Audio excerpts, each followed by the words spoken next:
Good evening.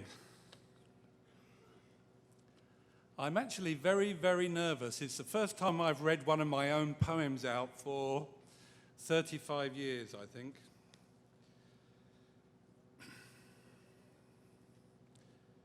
The music was loud and he couldn't hear properly. You leant forward and asked him to buy you a drink. Your short skirt revealed the smooth black shine of your thigh down to the cheap chain around your ankle and the strap of your stiletto shoe. You can take me home and fuck me, was what he heard you say. In the morning, he quickly slipped some notes in your bag.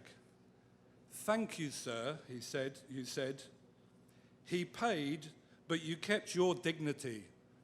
I'm not sure he kept his. These also paid to fuck you. You didn't want them to. It was before you were born, but they did anyway. They paid to take away your mothers and your sisters. They kept them in small cages on the beach, in dark dungeons in stone castles. They kept them in wooden huts next to their churches. Black fingers were prized or smashed from cage bars and brought blinking and squinting into their last African sunlight. These ankle chains were strong and cruel and did their purpose. There were no stilettos. I am not sure any notes were slipped into any bag, but coins or cowries. Some middleman, trader, commission agent, or slaver stood and watched as the long black line shuffled towards the point of no return. They paid to carry away your people. There was no dignity for them then, nor for you now. These ones fuck you in the name of their religion. From ancient Bornu they come to strip hope from children. They ban the girl child from school. They pack girls' blouses with Semtex and leave black carcasses in school dormitories and mothers with their hair in their hands. Ignorance suits their purpose. Educated women are threats. When we were led to believe that religion shone with a golden light, Abraham took his son. He prepared an altar and raised his axe. Loyalty proved the child was spared. What mother would willingly lay her child on a sacrificial altar? Did Sarah submit for this her late begotten child?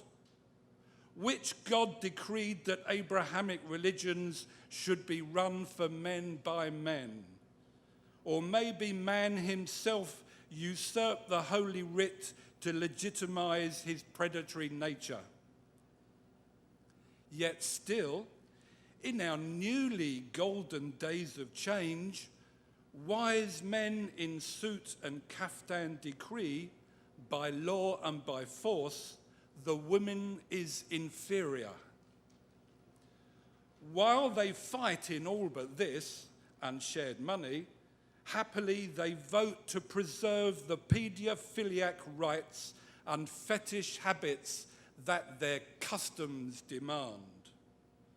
Now, who is paying them to fuck you?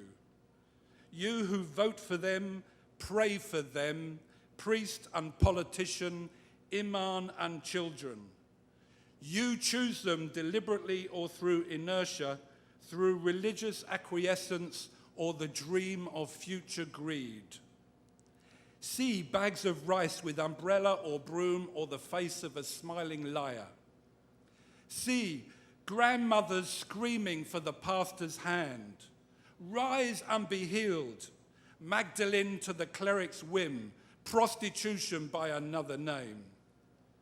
See your daughter in Asso Rock, but turn your head when she drives her new car home.